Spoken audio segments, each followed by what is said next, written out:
গ্রহণ করছে।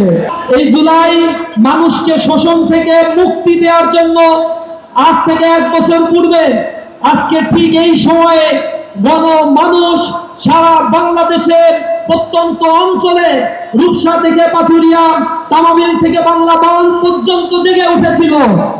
তাদের এই গণজাগরণ ছিল শুধুমাত্র বৈষম্যের বিরুদ্ধে নয়, তারা একটি ইনসাফ ভিত্তিক সমাজ ব্যবস্থা কায়েমের স্বপ্ন নিয়ে তাদের বুকের তাজা রক্ত তারা বিলিয়ে দিয়েছিল।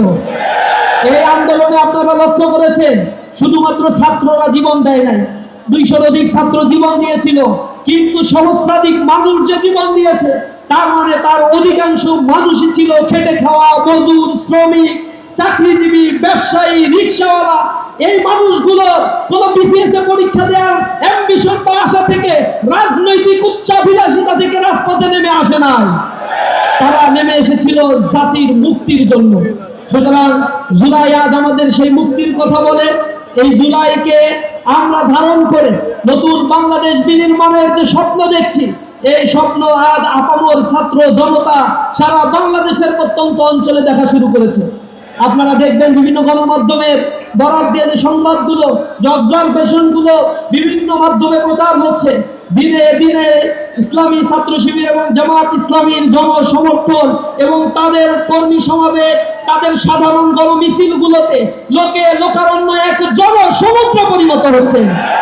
মানুষের এক অভূতপূর্ব সাড়া আমরা পাচ্ছি। মানুষ তাদের হৃদয়ের অন্তরের অন্তঃস্থল থেকে বলার চেষ্টা করছে, আর কোন ফ্যাসিবাদ বাংলাদেশে পুনর্বাসন হতে দিবে না।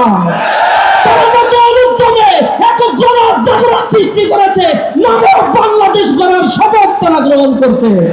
সুতরাং যে সময় আমাদের এসেছে একটি স্বনির্ভরশীল, কল্যাণমুখী, আত্মপ্রত্যয়ী স্বদেশ ভূমি করে তোলার জন্য প্রত্যেককেই নিজ নিজ জায়গা থেকে ভূমিকা পালন করার উদাত্ত আহ্বান জানিয়ে আমার কথা শেষ করছি। আসসালামু আলাইকুম ওয়া রাহমাতুল্লাহি ওয়া বারাকাতুহু।